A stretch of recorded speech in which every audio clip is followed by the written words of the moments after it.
Yeah. Yeah, I just press it up. Okay, good afternoon, everyone. We're about ready to get started here. We pledge allegiance.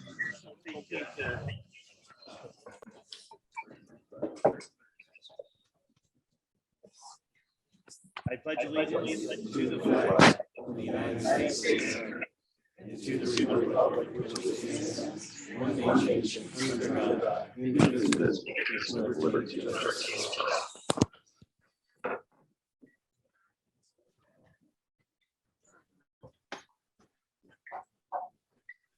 Excellent. Thank you, everyone. Thank you for just a fantastic venue and wonderful to be in Grand Junction. It's been several years since I've been in downtown. I was thinking the other day it's been probably at least 15 years since we were in Grand Junction last for the CAO conference. So it's been a while. Boy, what a beautiful venue. So thank you for everyone for coming. Go ahead and call this meeting to order. And I think I'll look to Dave as far as if I'm missing anything. Is there any amendments to the agenda? There's one minor amendment to 9.2. Dave's going to handle that presentation. Any other changes? None. Okay, great. Well, it's my pleasure to introduce two brand board members, and I think we'll kind of do something a little bit different. But let's start with new board members, and we'll go along the aisle. To let's get back to that. Approval of the meeting minutes of April 13th, 2022. Second. Discussion. All in favor, say aye. Okay. All right. Now circle back to our introduction of our two newest board members, and I don't want to put a lot of pressure on it, but and we'll kind of blend that into updates, member reports. So first, Steve, tell us who you are and what you're all about. And he is representing the CAOA airports group, and thanks to Mike Sonnenfeld for shepherding a good quality guy like Steve. Thanks. You want me to read into Sure. a little report I have? You bet. Okay. So I'm Steve. Work in airport operations at Denver International Airport. I've worked for the city of Denver for 33 years.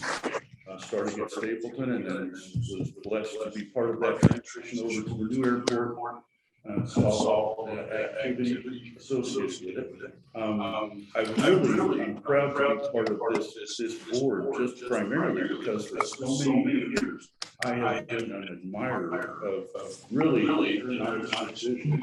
Going back then, even Travis was pulling things together. And also the board members of the past. I'm just really happy to be part of this group. So thanks for the support and for allowing me to serve on the board. I do also believe that airports in the state are part of the system. When one's doing well, I think the others really benefit from that. There can sometimes be a little competition. I think most often it feels like more of a perceived competition, because I think, again, when one airport wins in our state, it's good for all of us, and it's just my approach to the system in Colorado. On that note of CAO, the conference and the blending of these CAB meetings with the CAO conferences, I just want to thank the board and their aeronautics division for doing that. I think it adds to definitely CAO agenda and adds to the value. Also, CAO is hosting some training that is coming out July 19th through 21st.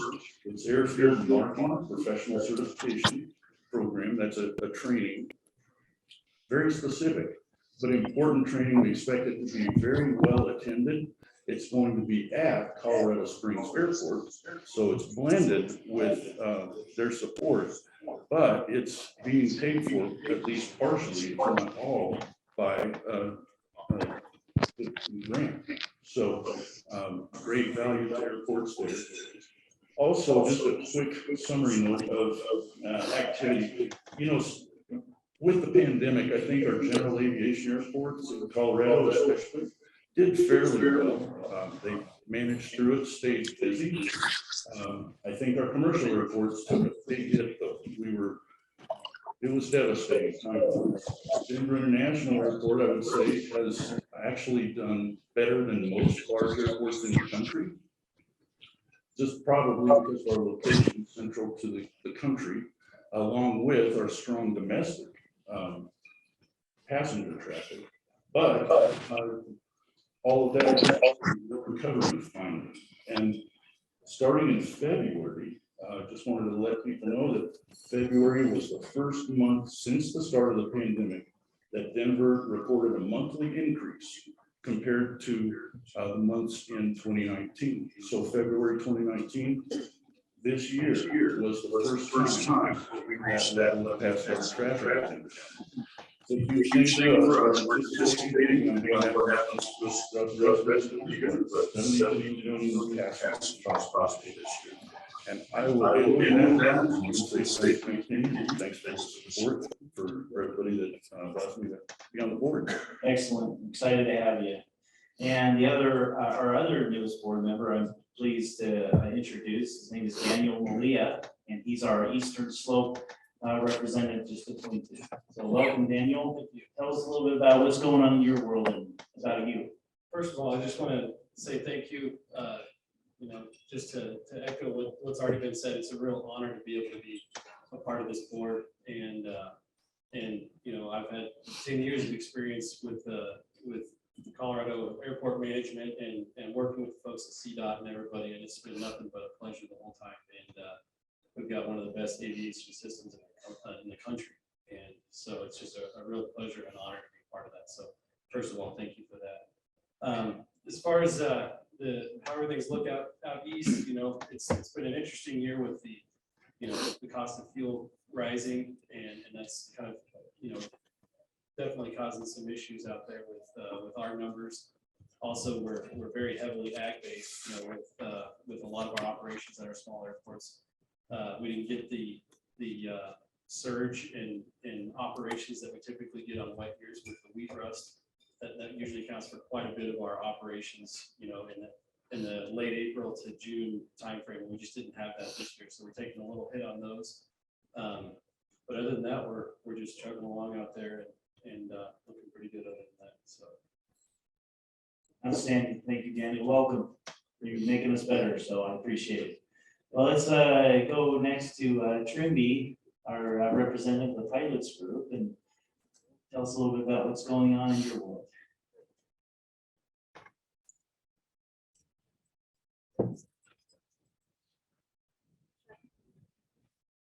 Can you hear me? All right, hey, I'm Trimby Saba. I'm the pilot organization, the pilot representative for the state.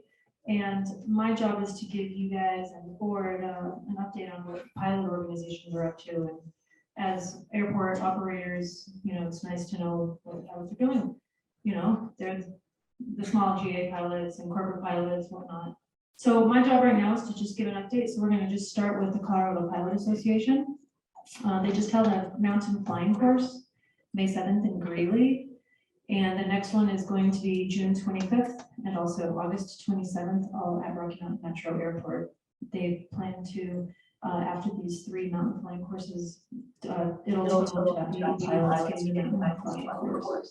So something you talk about in their airports is that mountain flying course offers. And Bill Standard is going to be in Oshkosh on July 25th. Because he typically gets about 300 400 Oshkosh, which is great. You know, it's so great to be sitting here locally in Colorado, representing the state and at Oshkosh, right, for mountain flying. Colorado Association just had a fly-in in Arizona. They have pilots from Denver and Durango with that. And their next flight is going to be Rifle, June 24 to June 26. And if you're interested in that, I have a contact for that. And they also do a flight in Granby. That date is chosen yet. There is another flying PAA Colorado Aviation Association. They are having next week, June 16th. It's sold out. They raise a ton of money. It's an annual golf tournament, and they're allowed to give them the opportunity to give out scholarships. All of these organizations that are important give so much money for scholarships. They're giving like three $9,000 scholarships, and they just came from play. They're having a summer happy hour July 21st from 4 to 6, and you have to sign up on the Cabo website. So if you're interested in that one, want to go to that RSVP website.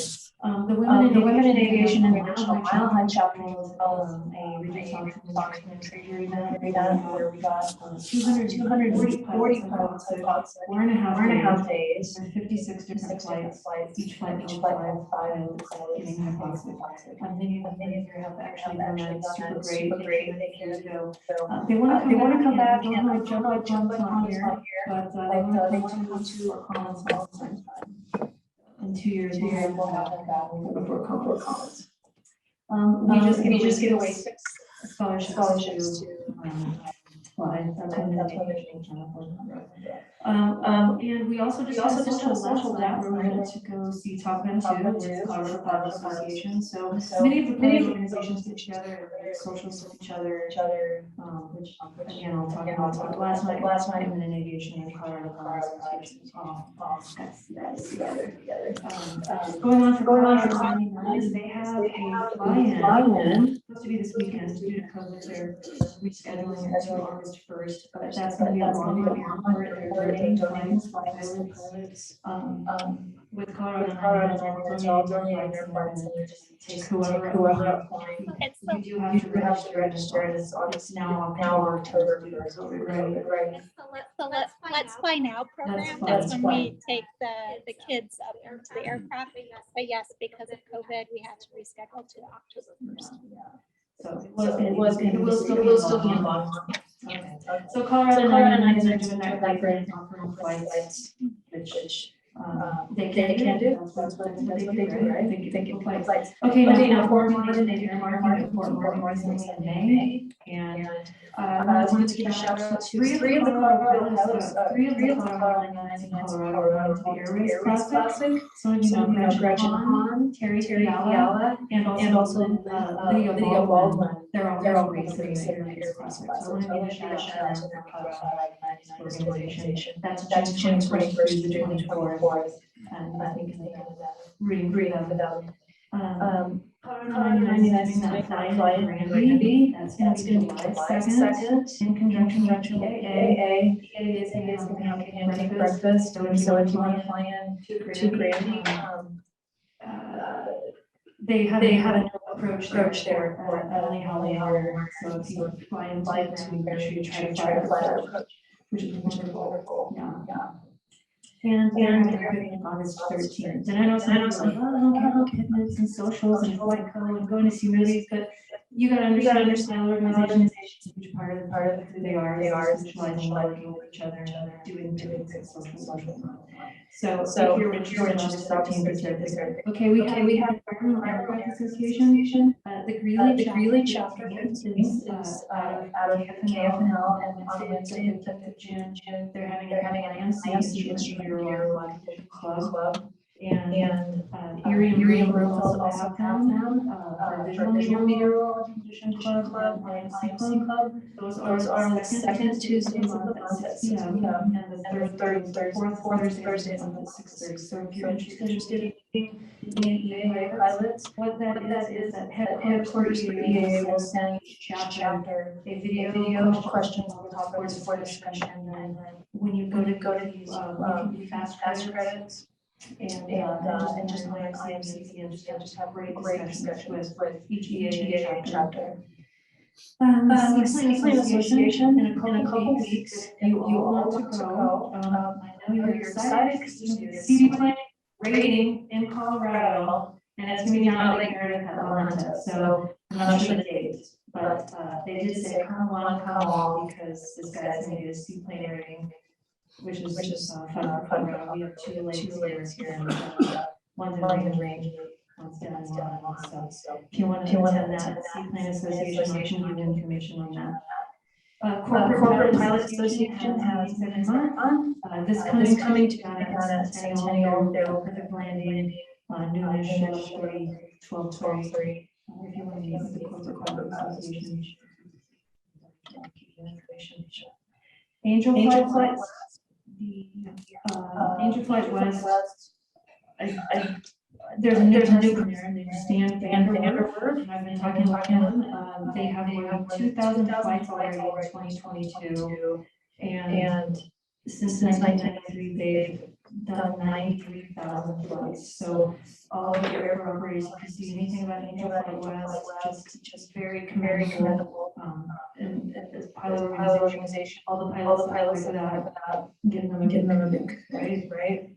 Colorado Photography, Warburg Dock was just here, and they wanted to make sure you all know about the Pikes Peak Air Show that's going to go in September down at Colorado Springs, September 24th and 25th. And make sure you're there. Frederick, Colorado is hotter than usual. You can figure out hotter cooling pilots. You want volunteers if you want to go take photographs as part of the hotter pilot interest. Learn about them as airport operators. Many just there's other pilots right? Civil Air Patrol. Right now we can't have Air Force Prep School. Tomorrow. And that's followed by Rockies Region Academy for more advanced Civil Air Patrol cadets. So we go from Civil Air Patrol as well as Civil Air Patrol pilots coming in, training flights coming in your airports. Plug Michelle High School, there's a lot of local high schools about the AOPA Fly Now program. The AOPA Fly Now program, just in 21 and 22, 322 schools in 44 states had 700 classroom sessions, 10,000 high schoolers, 40% were minorities, 20%. So, and that's a free program that high school through their local high schools. If high school and airports together and figure out a great way to get kids out to the airport. Sounds like thunder. Or a jet. So AOPA Fly Now, we don't want to forget about Civil Air Patrol and AOPA Fly Now, because that's a great way to get kids in the airplanes. And we're starting here on a bright West get them out to your airport, those two programs. So I got that. There's a Colorado Aviation Historical Society nomination coming up. It's due August 1st. So if anybody wants to nominate somebody for the Aviation Historical Society to get to get awarded for that, that's August 1st. You can email Colorado AAS.org or .org@gmail.com and get your nomination for the Hall of Fame. People like Robert Willis and Emily Warner and Ellery Richardson and many others. That's great. So those are due August. Lastly, over the Rockies has had Aviation careers or something this Saturday with how many exhibitors do we have? 38 exhibitors showing up. Great way to get again kids involved in answering questions they have about any aviation field. There will be so many exhibitors there that it's going to be great. These kids get out to your airports, get them to job, get them to internet. And you just got there first. Reduced ATP student last week, right? You can talk more, but FICA, new location, should be open soon. Again, it's the social part of the organizations that we talked about. So if your eyes out for Old Stapleton, you're gonna have a new FICA.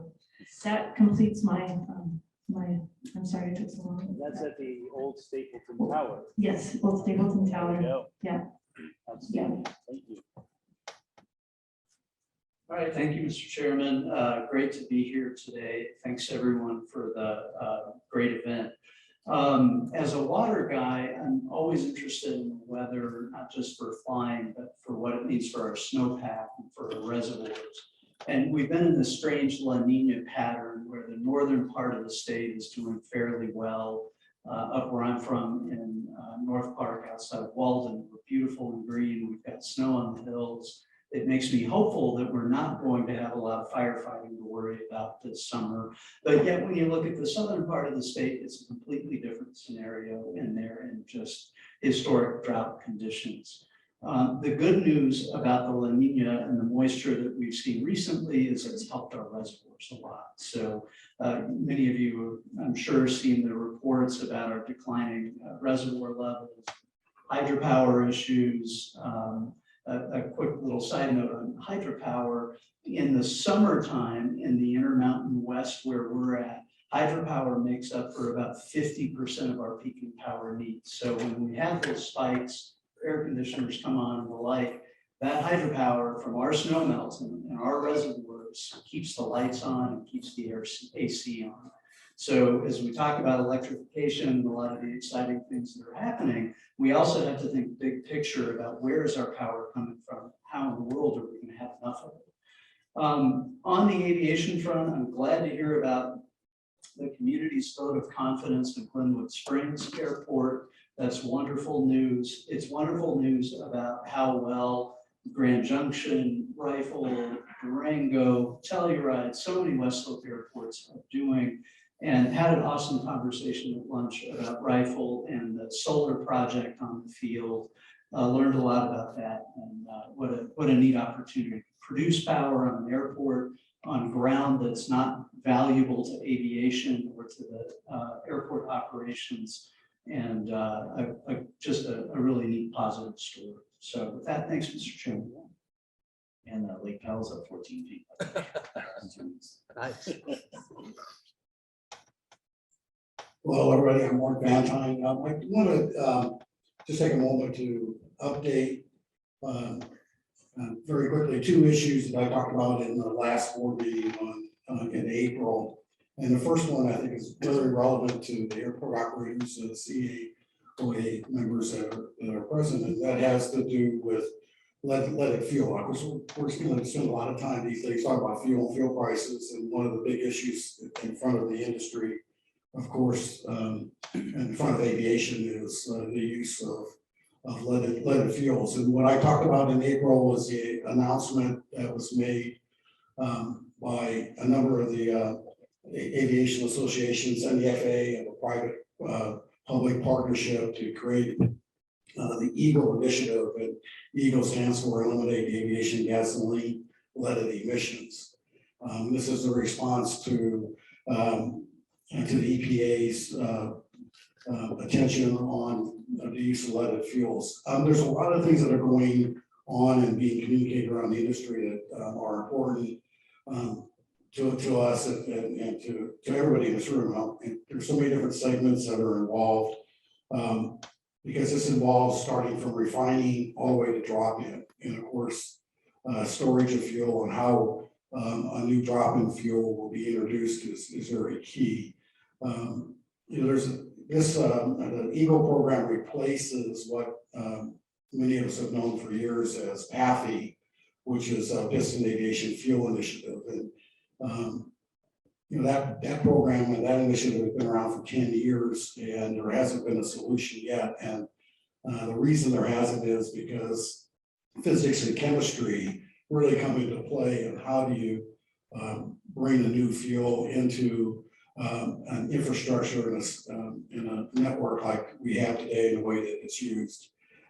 So the EAGLE process is really designed, is being designed to work closely with the OEMs, with the refiners and the producers of the fuel, and of course, you all who receive it, store it, and distribute it going forward. There are issues around, and there's going to be challenges around how that gets certified and able to be introduced into the existing fleet. Now, there's a couple fuels that are out there, a couple companies, private companies, that through the SDC process have solutions. These are, as far as we know, these are not the silver bullet. They appear to be viable possibilities. But again, the whole process of going through with the manufacturers of the engines, the manufacturers of airframes, the distributors of that fuel, to make sure that the chemistry works in the and the physics work to allow us to do this. At the end of the day, this really is all about safety, and that ensuring that how we replace leaded fuel is going to operate the way that we expect it, the way that the current low lead fuel does, and promotes safe operation. So I would tell you that there have been a couple things in the press that have been a little bit misstated or misleading. Take a look at all aspects of this. The industry and the FAA has set a goal of 2030 fully implemented solution by 2030, which seems a long way out, but given the amount of testing and considerations that have to be made, it's going to be, it's going to be an important time. So we've made that an important subject of attention by this board in our goals and objectives and areas that we're paying attention to. On a lighter note, I also reported in April that the Wings Over the Rockies Captain Jefferson Foundation was in the middle of the scholarship process of identifying and selecting candidates to receive $10,000 scholarships to learn to fly, and these are targeted toward young people aged 15 to 18. So that process is completed. The foundation received 62 applications, interviewed 32 of those young people, and awarded 26 $10,000 scholarships, 21 $10,000 scholarships, and 5 $6,000 scholarships for gliders. And so I talked about this also at the last CAA meeting in Telluride. One of the things that the foundation is looking for is more participation from around the state. This is not just a front range activity. And thanks to some of you, the foundation received more applications from other parts of the state. I would ask you to put February on your calendar as a reminder that the application process next February will open again for probably in the range of 20 scholarships, and to pass that word around your communities and around your airports so that people can log into the Wings website, and yet some people can log in and apply. So everybody's excited though that 26 young people are gonna learn to fly this year. So as long as there's fuel, that's affordable. So that's my report. Outstanding. Excellent. Nice update. Chaz, Commissioner. So just so you know, they did not save the best for last. So just going to tell you that right now. My name is Chaz Tedesco, Adams County Commissioner. I'm a governor appointee to this board. I just want to say to both the chair, Kenny, and to the staff, especially with Jake leading this, it's been an honor to serve on this board. It is absolutely a privilege to be working with this group. I have learned so much about airports and the interworkings and the synergy that they all have with each other. I know that coming from Adams County and having the Colorado Air and Spaceport, we've had our challenges, but there's been some great relations built with that. And this board has given me the ability, especially working with others, all of you in the audience, and asking questions and getting those answers, being able to work towards resolutions that actually work, especially around noise complaints and the other workings that we have. Our ties with all these other airports are crucial, and I just want to be that representative that can take it to the State House or to CCI or to others and explain that to them and champion our views and our wants and how they impact our communities. So I just want to say from a board's perspective, I am so happy to be here. I do not have a report like Trinity. I'm always amazed at None of all us the do. stuff that she has and she's doing. She is amazing. Yep. Please do not lose her on this board. And all the others. Just thank you for, tolerating me, putting up with me and teaching me. This is amazing. And I'll just turn it over from that, but I did want to make one last comment. I have a Marine helicopter son-in-law who just got a brand new job in New Jersey flying turbines. So I am actually very, very happy that I have this as a background, because now I'm like, somebody important to him. Yeah. So thank you. Outstanding, Commissioner. Thank you.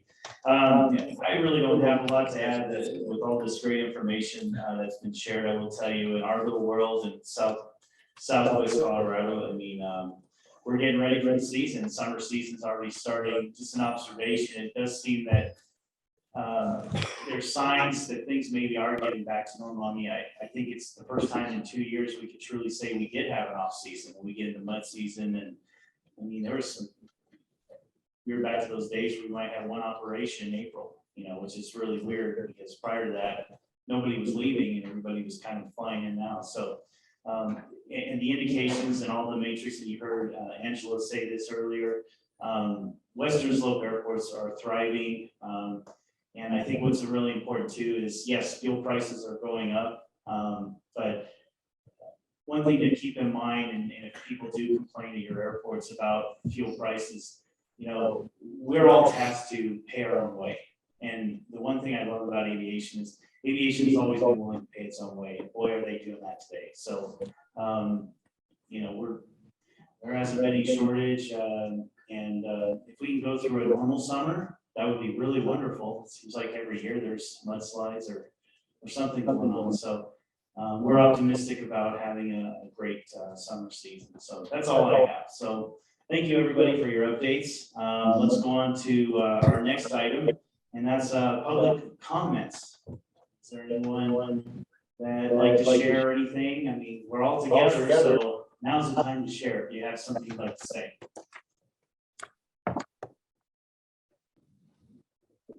Good afternoon, David Reed, Eagle County Regional Airport.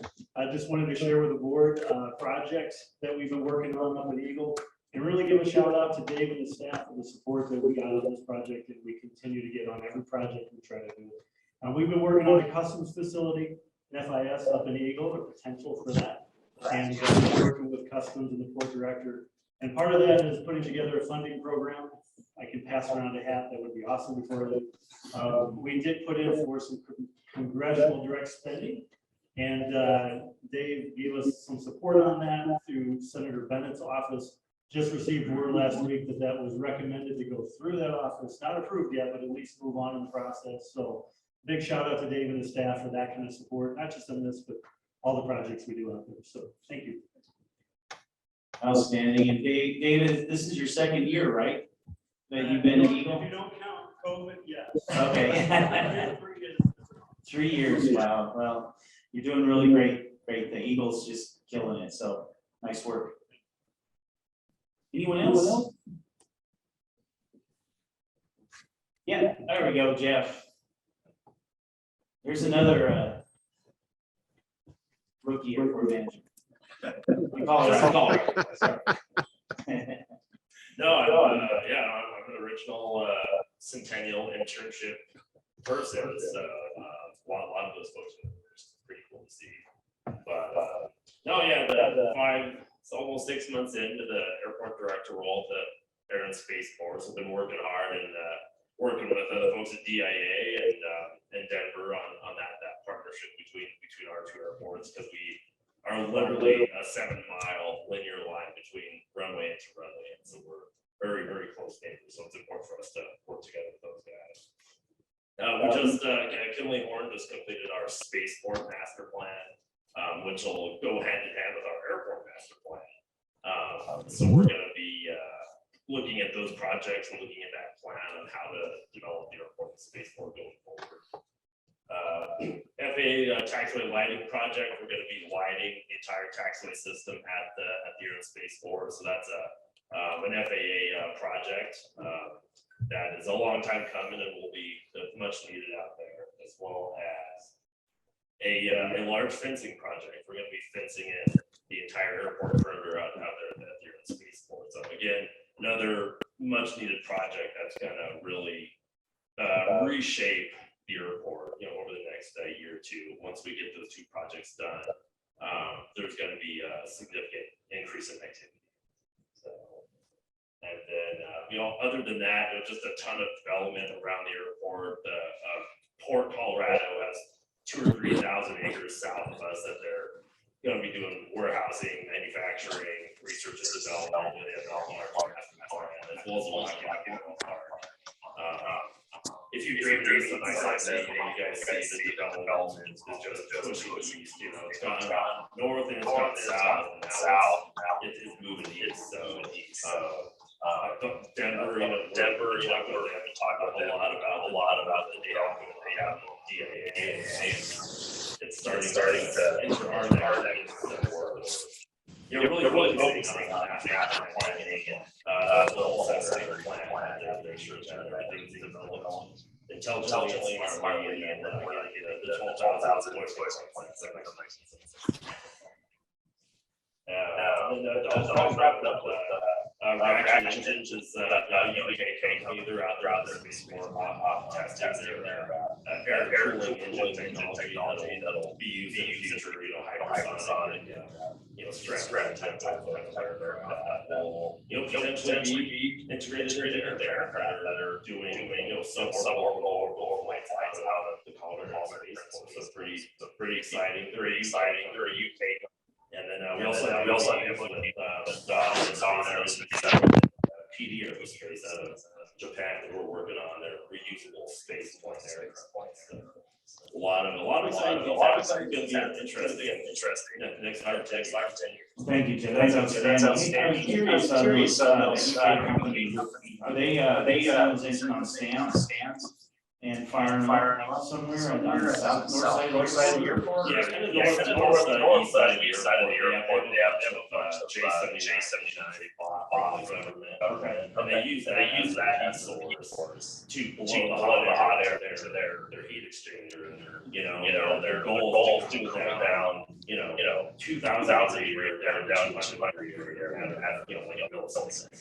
If they ever get into mode of doing some demonstrations to the public or something, that'd be kind of cool. Something like that. Yeah.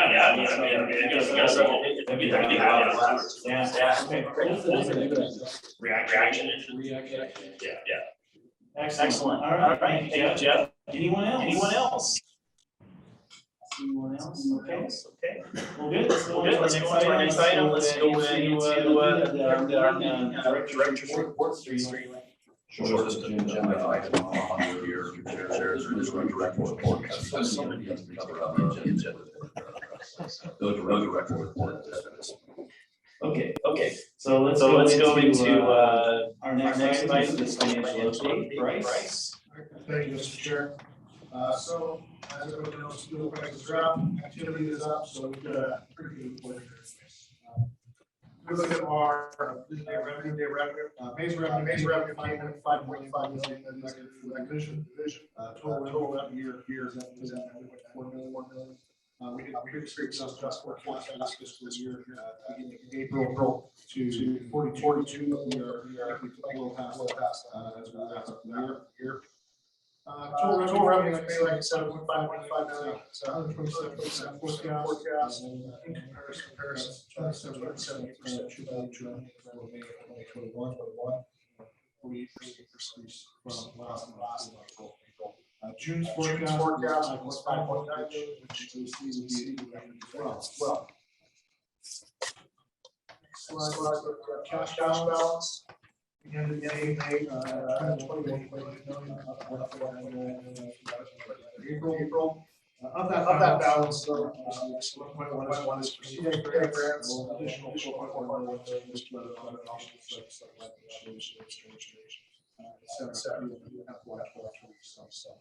the end of June, so fiscal year, we are forecasting balance of 22.2 million. As that to our overall cash balance, our workshop.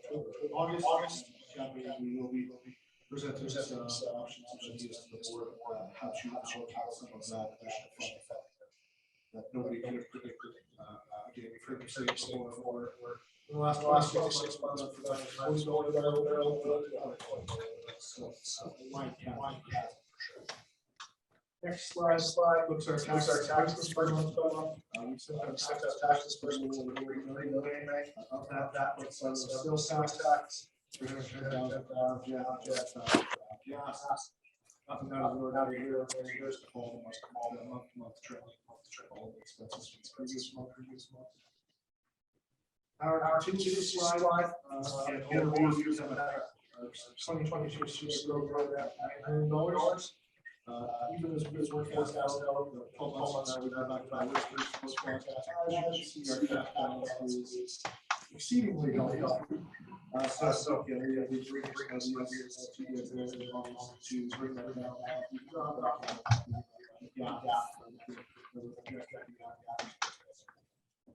We will have more information on that.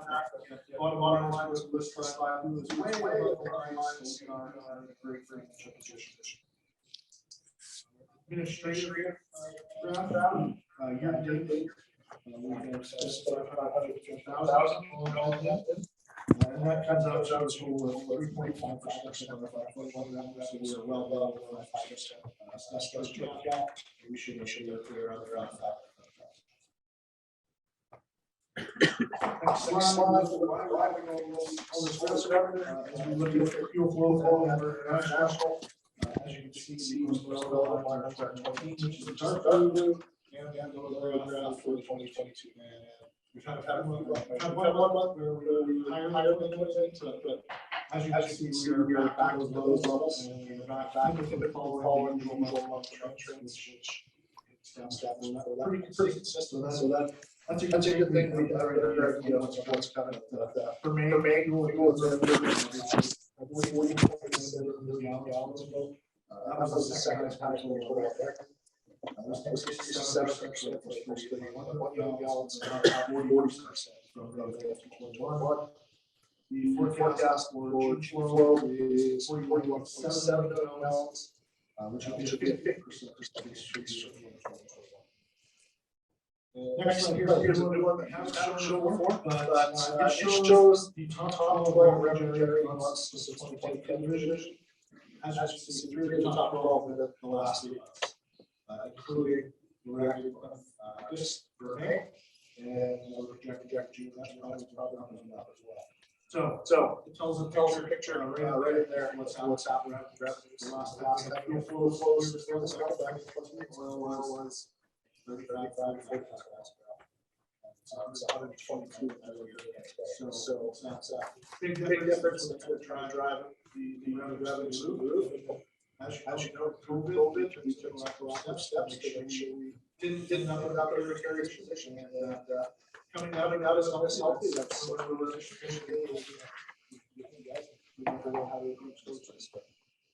overall, financially, we are. I don't even know the proper word.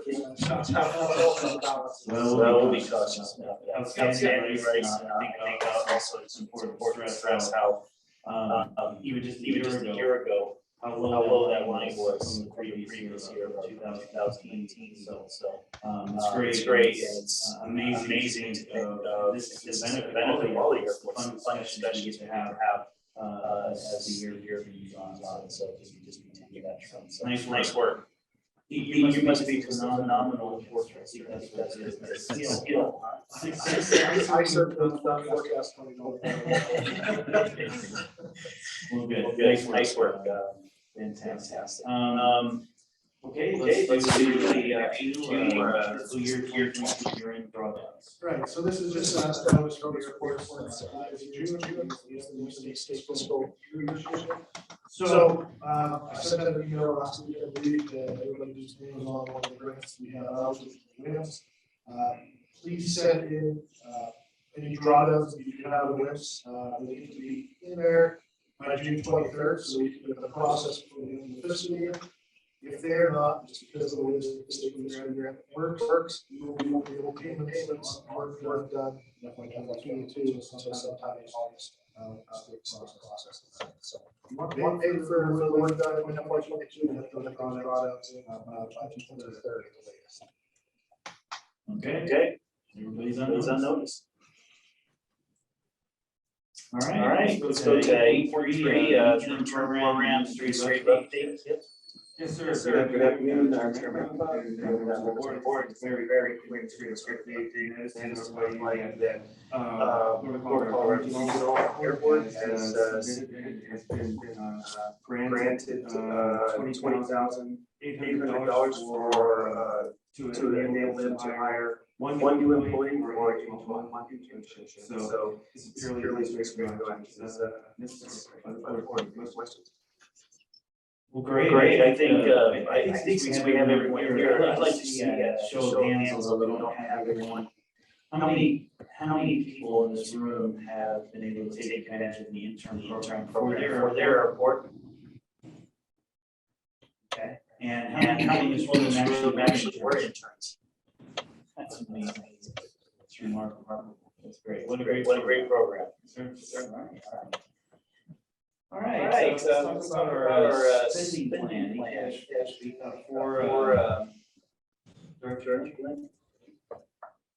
Thanks, Mr. Chair. I just a quick update along with Bryce said, we all saw our funding position this year, us with face situation of cash balance too high. That money doesn't give anybody anything to pay. Back to 2018, the doctors are financial policies, stuff, the actual reserve account. We simply have resources that we pay out. So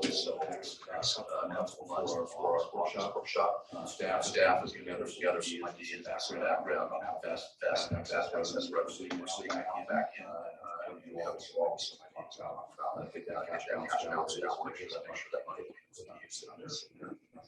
So that's it for that. Excellent.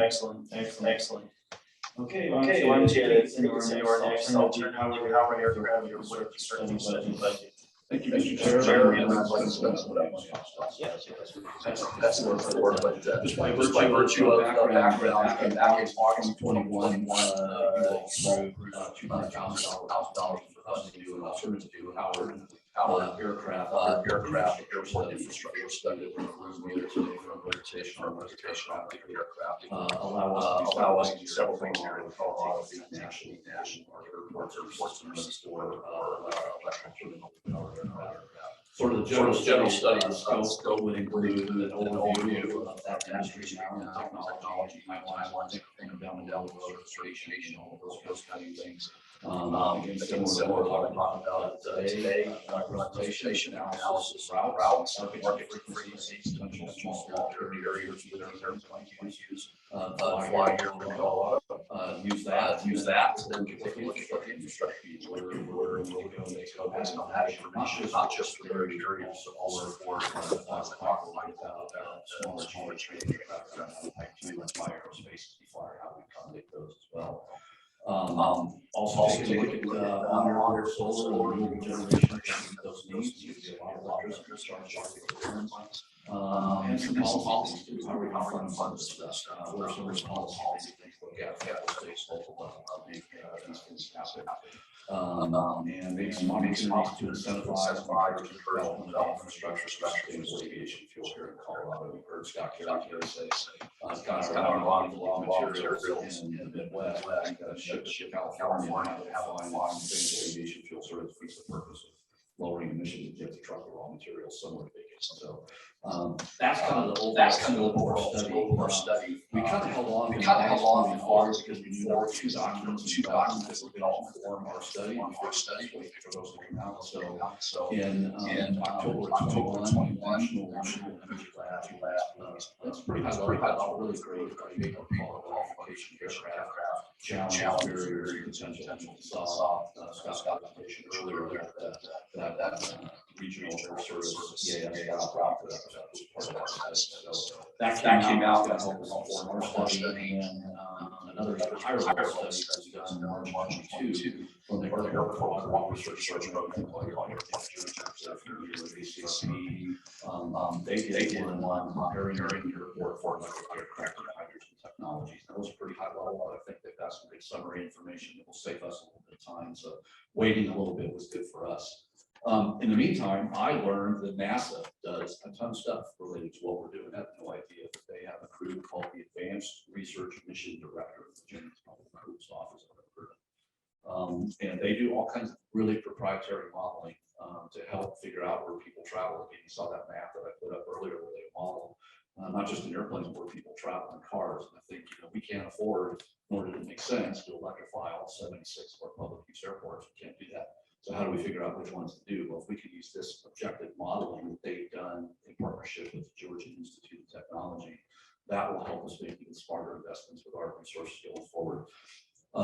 The other issue was in the last few months, NASA that team did not have the bandwidth to do any additional work, and they do now. It will start in July. So unfortunately, that's going to cost a little more money. So what I'm here to ask you all for is another $200,000 to add to that scope of study to engage NASA and NREL to do that work for us. I don't expect that it will be quite that high in conversations with them. I think it will come in a little bit lower, but rather than come back and ask for 2 increases, I'd rather just ask for 1. So that's the request today, Mr. Chair, is another $200,000 for that study.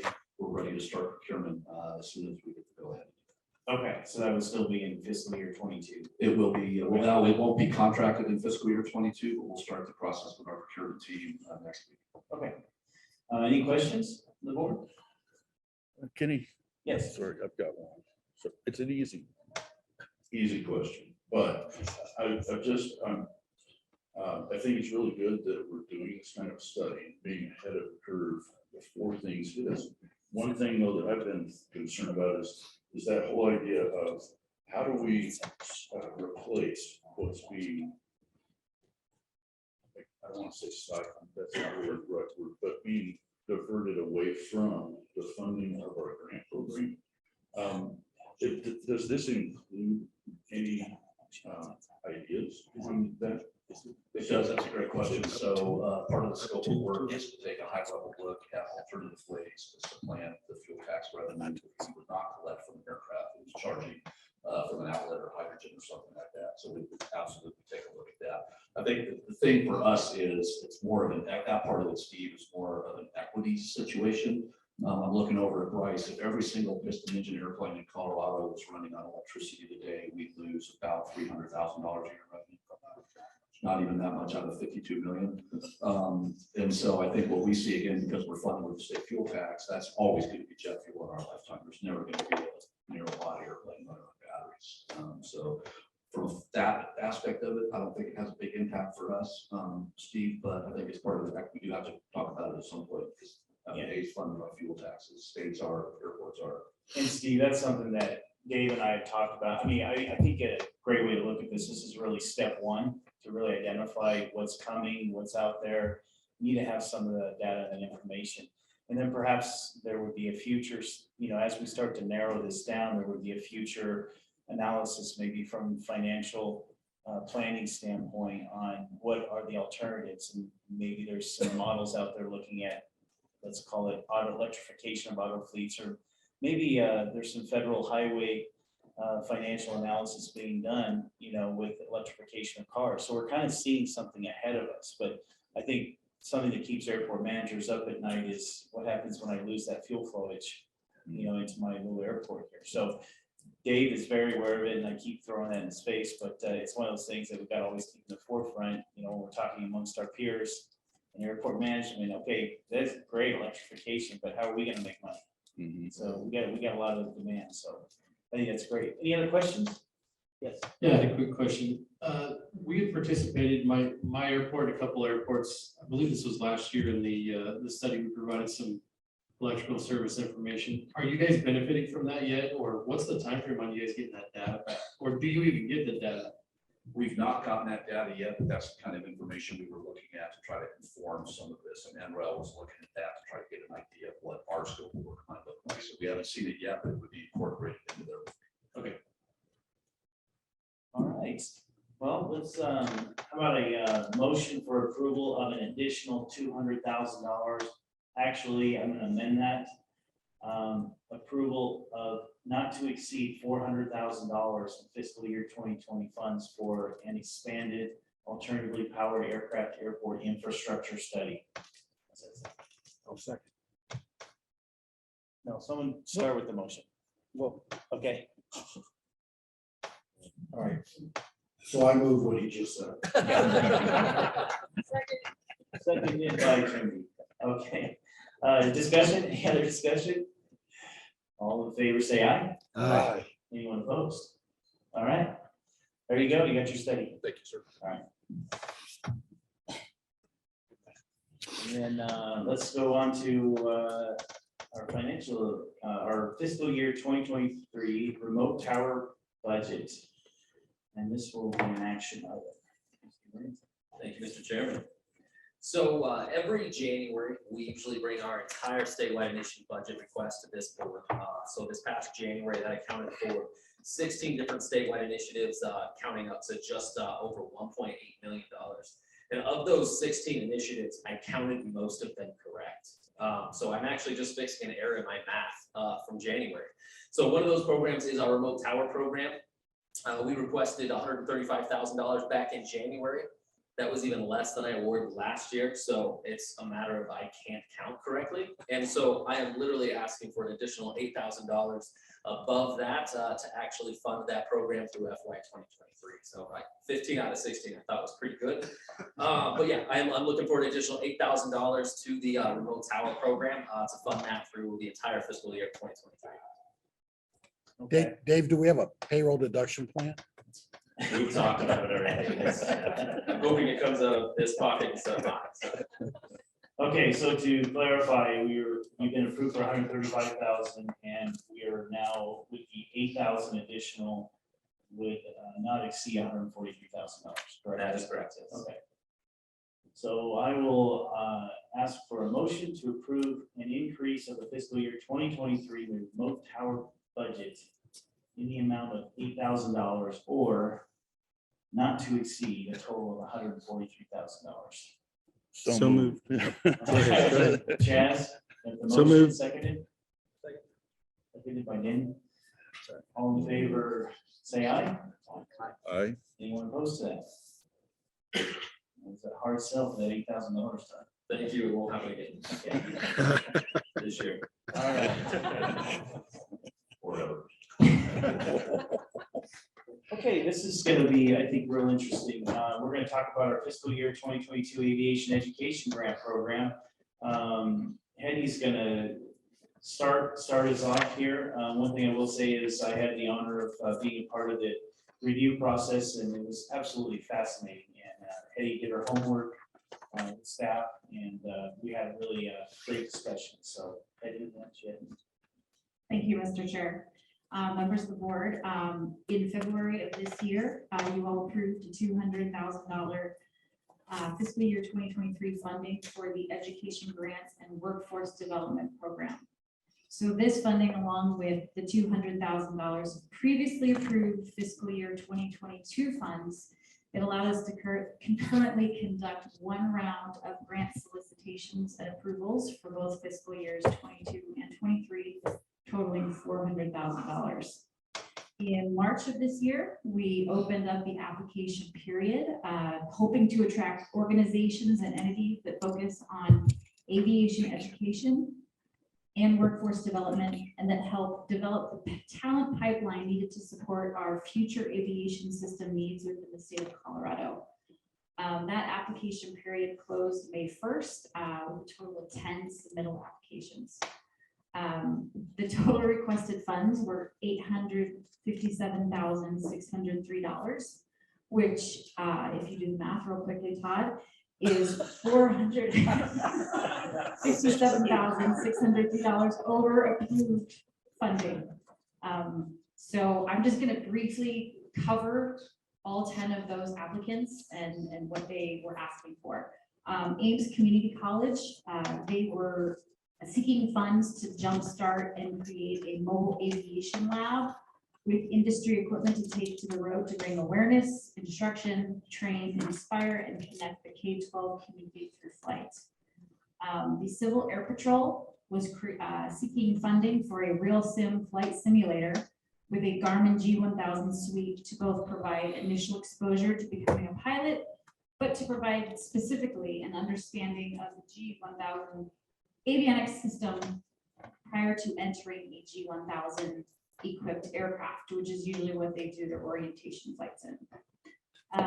The Colorado Digital Learning Solutions is an ongoing supplemental online course program, and they were seeking funds to develop a stronger aviation and aerospace pathway by creating a middle school level career exploration course on aviation and aerospace careers. The Colorado Skies Academy, which is an aerospace focused project-based charter school in the Cherry Creek School District, they were requesting funding for 4 different programs, as well as some transportation. Falcon Aero Lab, which is down in Falcon. They are a STEM aerospace enrichment program, and they were seeking funds for 4 of their programs, including their Intro to Aviation Mechanics.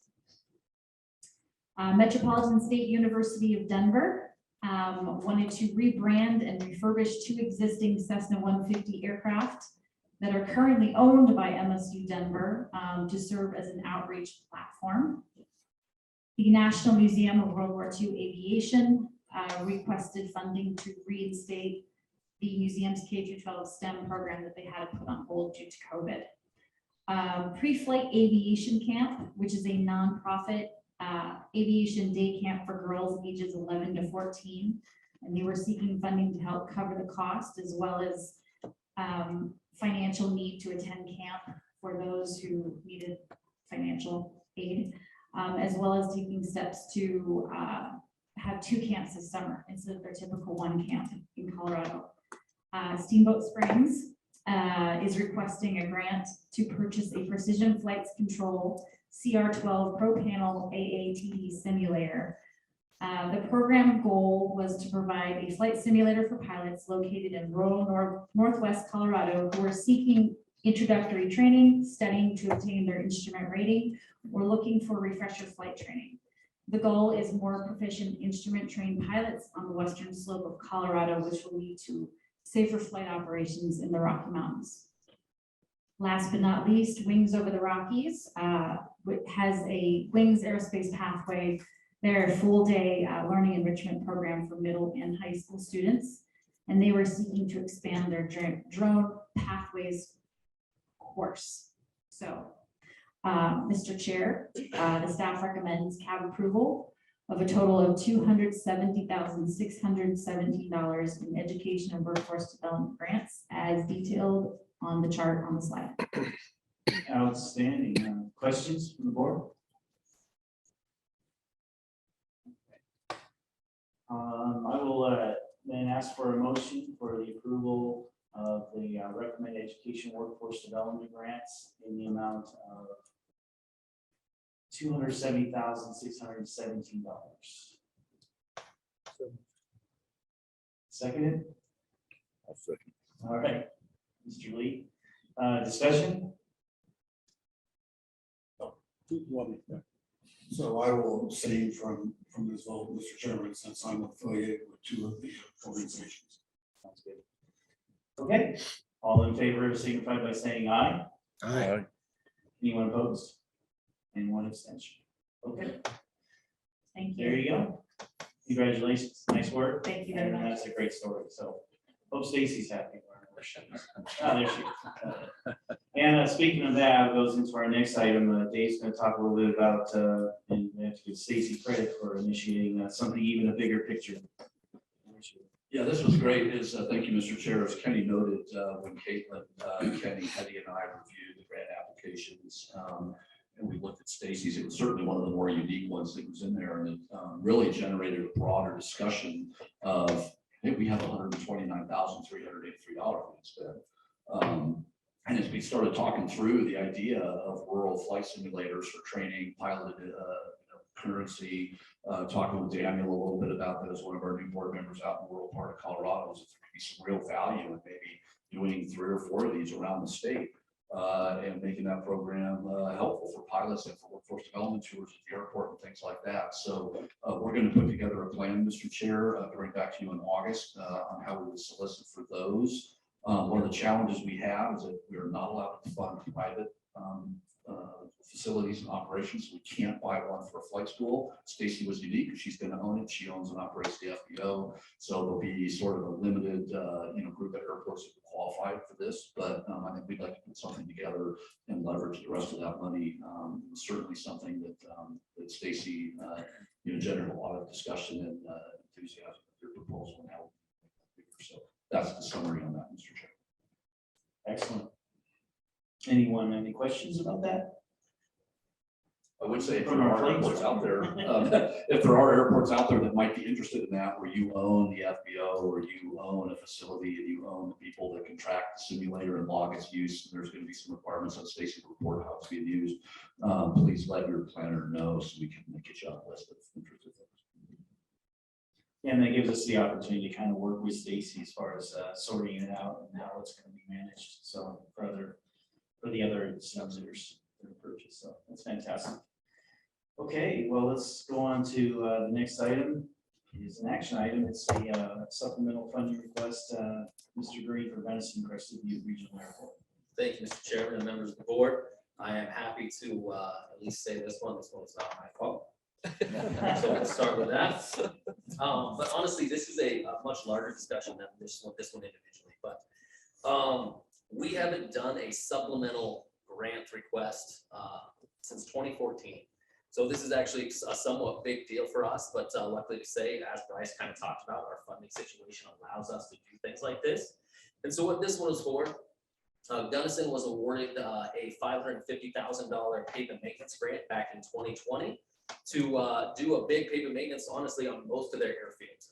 And so there was a lot of things that happened since then that did not allow that project to take place. And we're kind of in a new environment now and things are a little bit more expensive. And so they have approached us to request an additional $118,873 to add to that program to complete the project at the airport. So be happy to answer any questions you have, or the director of the airport is also here and he can answer any questions as well. Okay, does anyone have any questions on the board? It's the times we're in too. And the one thing I will add to this, so I don't see this as being a single situation. Again, as prices are increasing on a lot of projects around the state, we may be bringing some of these additional supplemental requests back to you to ensure we do get some of these projects completed around the state. So again, this is just our first one since 2014. I kind of told them this is kind of a big deal and there's a lot of pressure on them on this one. But around staff, this is something we fully support. And again, they've really scoped back the project. They're actually not doing their GA ramp anymore to try to decrease the cost of that program. But they worked with Scott Story in our office to see what really this money could be used for. And we wanted to ensure we were getting kind of those primary pavements of the runway and taxiway really back to a good PCI, which is what we normally deal with in our office. So again, this has full staff support. And so again, they had a $550,000 grant back in 2020, and they're requesting an additional $118,873. So I'd be looking for approval of as you noted earlier, a not to exceed $668,873 request for this grant. Okay. So noted. Cause for a motion for the Gunnison Crested View Regional Airport, $118,000 supplemental not to exceed, as Todd said, 600. $668,873. Okay. And I apologize. And that's was for the not- existing grant, which is 20-GUC-01, so, That's correct. okay, motion. So moved, seconded. Discussion? And yes, I think sadly, this won't be the only one, so. Yeah, I agree. It'll be a very interesting construction season, and to be honest, I can't guarantee all these projects are gonna get done. We've already seen some bids come in, and That's the other issue. it's not gonna be doable this year, and hopefully prices and the industry can calm down a little bit, and we'll get some more things done next year. But this is one of those we wanted to make sure I pushed through, is they were able to get okay bids, and we're able to still get a very valuable project out of it, so. thank you. Okay, all in favor, say aye. Aye. Anyone opposed? Okay, there you go. Thank you. Thank you. All right, so let's go on to our statewide initiatives updates. Kip, you want to talk to us about Crackville? And I know that's real sexy, but tell us about it. Yes, it is a very sexy program. That's why I'm heading here. So, no, this is just another administrative update to the statewide initiatives that were approved on 1 February 2022 for fiscal year 23. So this regards the Crackville statewide initiative. The purpose of this program is to provide 90% reimbursement on an airport's Crackville material expenditures up to $10,000 per state fiscal year. So traditionally, these reimbursements have not included charges for shipping and taxes. And currently taxes are still ineligible, but what we plan to do is make the shipping and freight charges eligible for reimbursement. And the reason behind this is because the state pricing agreements that we have with the various Crackville material vendors do waive the freight shipping charges on Crackville orders that entail a truckload amounts, which equates to generally 22.5 tons. Well, airports hardly ever order Crackville material in those amounts. So, in the meantime, they're losing a pretty significant amount of money as they go forward with their big maintenance projects that we as a state entity are trying to encourage them to do. And so with that in mind, we intend to change the language in the Crackville program to enable them to get reimbursement on shipping charges. Excellent. Okay. And I think to go along with that, and just for everybody's benefit, airports that are here, is that there is a great network with throughout the state spread out in some Crackville machines, heaters and machines and distributors. So if you're not aware of that, I would strongly suggest you discuss with the with Kip on that, and he's keeping an inventory and tracking where all those are. So Yes, sir. okay, very good, thank you. Caitlin, talk to us about surplus update. And if you want to look at Steve Lee or give him a hard time or anything like that, please feel free to do so. Okay. It's bad. So as many of you know, surplus is one of my favorite things I get to do on behalf of the division. Because it definitely, I feel like Robin and I get to help Denver get stuff out and about to all the other airports around the state. And it's grown in the last few years to not just include stuff from Denver, but this year we actually have some stuff already committed from both Hayden and Durango. So we've got a broom from Hayden and an older blower from Durango that are going to be thrown in the mix. Denver just sent me their list this morning with some pricing. Earlier in the year, we didn't think we were going to get anything from Denver. They were doing a utilization though, and so they were utilization analysis, and we have a little over 30 pieces of equipment that are going to come from Denver this year, including some very useful skid steers that no matter what size your airport is, skid steers are going to be a great option for you. So we've got some skid steers, 5 different loaders, some tractors, mowers, a few pickups, and a man lift, and anything else that they decide is ready to come our direction. So the surplus sale is going to be the 3rd week of August with the in-person preview on Wednesday at Denver, and then the sale will again be at our office on that Thursday. So you can participate remotely into the sale on Thursday. we have plenty of funding in next year's statewide initiative for surplus for it, and I'm so excited to be able to do it again, because it pays big dividends for a lot of airports. Yeah, yes. And I'm one of those airports that has benefited a lot over the years, so, yeah, it's great programs. Okay, any questions on the surplus sale?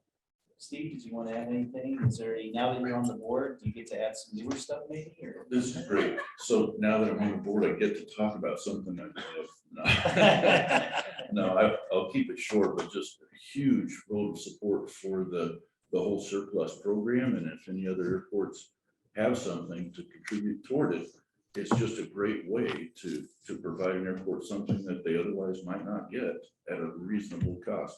I would sell our stuff for $1, but some of our finance people didn't agree. So, but thanks for doing the work on it.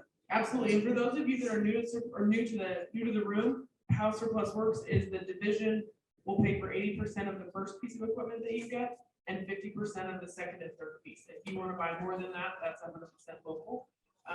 But it's an amazing program. And if you have anything that you would like to put onto the surplus sale to sell to another airport, get in touch with me and I would be more than happy to help you get all that set up. Excellent. Thank you. Any other questions? Okay, let's talk, why don't you fill us in on the Windsock program update? Sounds good. This will be. Which, thank you, by the way. I called, did I call you or I called Scott? I called Scott and literally, I think 2 days later, I got my socks. So thank you. So honestly, that's what the update is about. So in the past, so our division provides windsocks out to airports, our public use airports. We provide up to 3 windsocks a year to any airports that really ask us. And how we've been doing that in the past is you call us up and you say, hey, I want some windsocks. And we usually ask the question of, hey, what size do you need? You're like, I don't know, just send us some windsocks. So it didn't work very well. We'd send you some windsocks that'd be the wrong size because we didn't exactly know. And so what we've actually done is we've made the whole request process electronic in the WINS portal. So they're actually, for everyone that has WINS access, there's a new tab, actually has a little highlighted new tab right next to it. It's a little Google form that you go through and fill out a request to request actually windsocks from our office. And so it's kind of, we get information, you can pick them up in person. We have the ability to select, send them via FedEx. But again, it makes the entire process electronic. So we can't screw up, you guys can't screw up. And it shows the sizes. The sizes are 18, 24, and 36-inch windsocks. And again, that's kind of the diameter of the initial opening. But again, it's just purely a different way of requesting windsocks from us. It's worked really well so far. We've sent out probably to 6 or 7 different airports since I turned it on a few months ago. So again, really just, not a new program, but it's just a new way of doing things, especially since our office has gone to somewhat of a hybrid work schedule where we're not all in the office every day. So it's making sure it's a customer service thing for us to make sure we're getting you guys the things you need in a much quicker time frame. So really that's the update to the Windsock program. I'm curious, just off the top of your head, how many windsocks do you send out to airports a year? We buy about $5,000 worth a year. We buy about $5,000 worth a year. So it's usually about 100 18-inch socks. We don't go through very many 24-inch socks. So please, if you're requesting a 24, please know it's a 24-inch sock. Yeah. We actually just got a few random ones back lately, and then a bunch of 36s as well. So again, it's about a $5,000 expenditure every year to make sure we get. Again, it's about 200 a year go out there. That's pretty good. Yeah, it is really good. And this year the wind has it blew. Are you thinking about maybe? I think they did this in Wyoming, but are you thinking about maybe getting some chains and painting them orange? We have been looking at that as well, especially on the eastern plains. Yes. Yeah. Okay. Yeah, we're working on it. Daniel's at about 50. That might be yours, Daniel, next time. But yeah, purely an update to that program. Nothing changes. We're just trying to make it easier. Okay. Talking to our division. So that's great. What a great program. It's one of those all 3 of these really are little known, but very valuable to airports. So thank you all. Dave, why don't you talk about the awards program? I think everyone was here for lunch, and what a great presentations. Yep, thank you, Mr. Chair. Just again, real quickly, we were pleased to acknowledge Troy Stover from Colorado Springs as our 2022 Aviation Professional of the Year, and Centennial Airport as our 2022 Airport of the Year. year, so thank you. There is one other award that the division, actually it's the CAB, not the division, it's the Lifetime Achievement Award. We've only given that out one time so far in 2019 to Walt Fargo. I think it was Walt, World War II, B-38 pilot, former FAA ADO manager. And so I always kick back to you if y'all think there's somebody that we ought to award something at a certain time, just let me know and we'll get going on that. So that's your award gift. That was great. And just on a personal note, both of these awards, Troy Stover, I know just he's one of those behind the scenes, but a remarkably brilliant man and just a great person to work for. So although I have a lot of fun teasing him. So and then Centennial Airport, of course. I'm another one of those that started my career at Centennial Airport. So it's quite amazing. I bet if you ask the number of hands that somehow Centennial was a big part of their life, there'd probably be just about as many as the internship questions. So outstanding. And I have every confidence that Mike will continue that tradition. So excellent. All right, let's talk about our program updates. Hattie, you want to tell us a little bit about your education and outreach? Yeah, just real quick. Thank you, Mr. Chair. I've got 3 events coming up that the division is supporting. Tribby mentioned the Aviation Career Symposium, which is this Saturday. The annual EAA Fly-In and Pancake Breakfast at Granby in July, as well as the STEM Boot Camp for Teachers at Challenger Center of Colorado, which is also in July.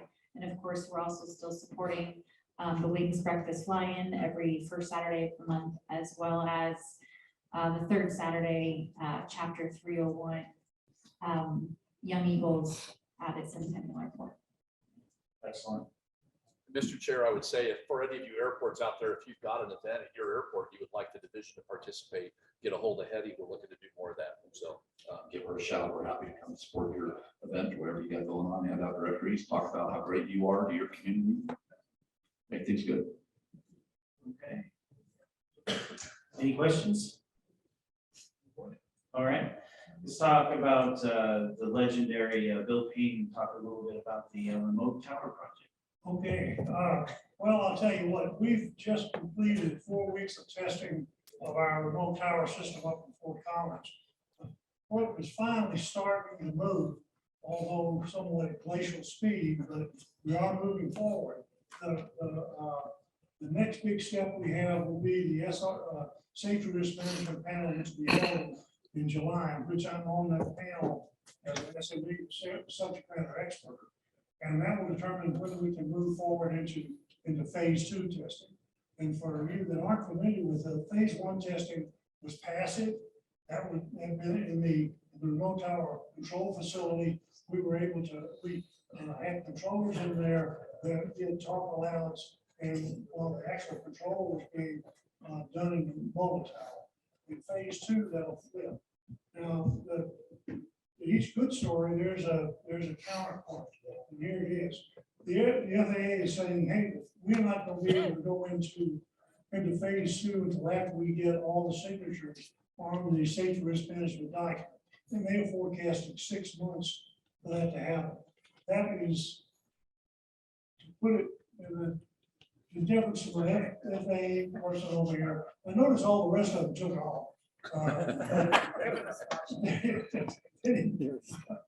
But so I've expressed my concern for that, and we're going to try to move it faster.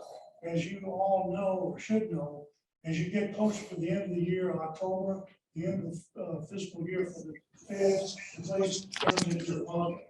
I mean, everybody goes away, money goes out, they can't travel, they can't walk, they can't talk.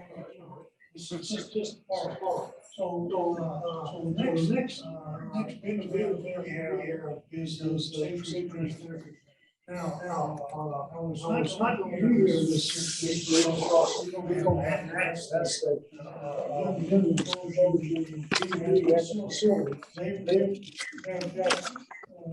the voting number on the panel has not been seen. So with some nudging, they've recanted, and he is coming out for a meeting on the 21st and 22nd at FML, along with the national that representative for next year. I think they want to make sure that I don't influence it too much. But I think the good news here is we're moving forward, and if we can just get going with phase 2 now. The testing we did, it highlighted some of the obvious issues we know we're gonna have with remote towers, and that is the visibility from the cameras. As I have said from the very beginning, radar is a key component of this, of making these systems successful. The one at Leesburg, Virginia, which is not certified, by the way, is they're going through their evaluation of their equipment, and that's the next big hurdle we'll have to cross once we get to operational viability. So I'm very pleased with the way we're going. We've got to be able to get through this panel and mitigate any risks that come up. So if there are any questions, comments, dirty stories. Bill, has there been through this process so far, has there been any unexpected, well, I shouldn't say unexpected, real surprises to you, or is it going on long as you have expected? Actually, there has been. Okay. And that it's a problem we knew we were going to have. Right. But it was very quiet until just recently, and that's the visibility issue in the airspace. There was a requirements document that was written that required that you be able to see and identify an aircraft at 3 nautical miles. Well, that's a stupid requirement. So the reason it is the airplane, what is the airplane?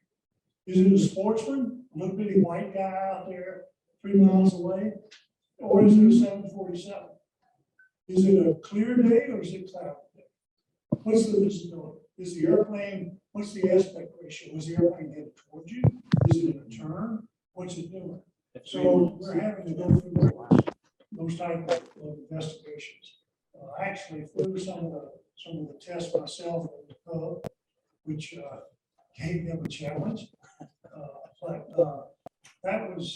that's the only thing that's really the big thing. Yeah. The other one is I don't want to get too much into the weeds here, but we've got a situation where periodically during high wind conditions, we get a rolling on our video displays. Now, the vendor claims that that's because the pole is shaking. I believe it's because of the stitching algorithm, because of some of the synchronization that has to occur. We're still arm wrestling on it.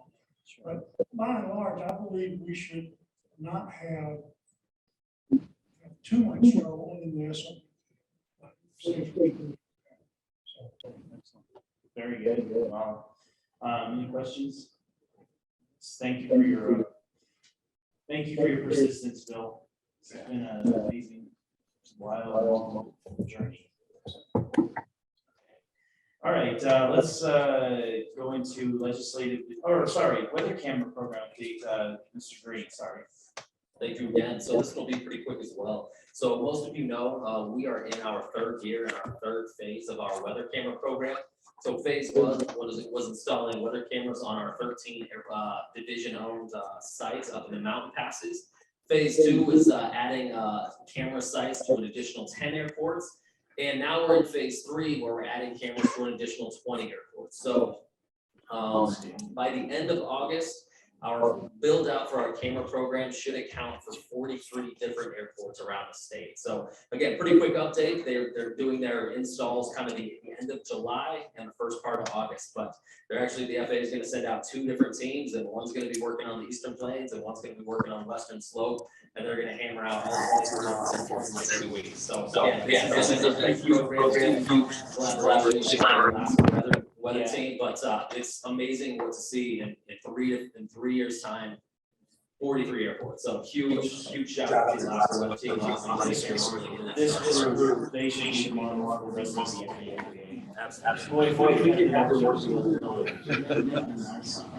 So that's one thing that's remarkable to that, because we were supposed to stay outside of Alaska to do these, kind of pioneered that approach. We have these Alaska groups that's so overwhelmed with other states wanting to do it, they're no longer doing that like they're doing it for us. They're telling us, they're showing how to do it. Okay, the actual research on yourself, we're not doing it for you anymore. This is the last batch that they use outside of Alaska for the states. So we knew that was coming down the pipe, that's why we jumped on that opportunity. So they have been great, and we're happy to have them. And I got two of those cameras. Help me make decisions like what to launch. We're having the weather where I was, this was great, cool. Yeah, and I'd say just another testimony of getting more of the business jets, users that as they're doing their approaches, they tell you right. Or, you know, when they're checking their weather on AWAS, you know, they have a Wi-Fi capability in the aircraft and they're checking it. It's they love it. You know, they're pulling their iPads out, taking a look. It's remarkable because we have a scenario where you really can have a wall of weather, you know, when they're on cones to their approach to runway 9. And a lot of times, you know, you call the Air Florida pilots, it's Montrose. They'll pull this up, cameras while they're on their approach and be able to see that they're gonna get through it. So it's killer. So great program. All right. Any other questions, sir? Okay. Let's go to legislative issues. Again, very short, Mr. Chair, really nothing with this time. It's kind of the Congress have to tackle the authorization is 5 years through 2018 is coming up. Next year, so it's not right. That's it. All right. I had that. And then this is an action item, or final action item is the government stock approval. This is really initiated because of our 2 new board members. That's it. No other changes to the government stocks, so just approving the updated version to add the annual fee to that list. Okay, any questions? Anybody want to change their mind about special fee? All right, so we'll do a motion to approve the Colorado Airport governance document. Second. All in favor, say aye. Aye. Okay. Sure. You're on the board. Alright. Okay, there you go, we have that, and about, let's finish up with the proposed calendar. Just a reminder, coming up here in August, on Tuesday, 30th, we have our annual cats, shop in 9 a.m. in one of our offices. It's space where that is open to the public, we're all welcome to come, we're just taking action, but it's one time of year, the staff are working together through everything from how the agenda works, to philosophical things like funding, all of those things. So we're coordinating all of that, and then we'll do our regular CAB meeting and take any action that we need to. Came out of the next day, that'll be at 9 a.m.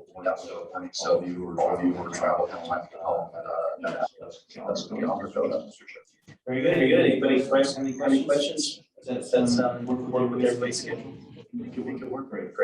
Okay, finally, matters by the public, last opportunity to get us up while you're all here. All right. Anybody else on the board have any issues or questions, concerns? Okay, well, let's call us a charge. Sorry, we're looking for the. Oh, 5 minutes to have that. Thank you, everyone. Nice work.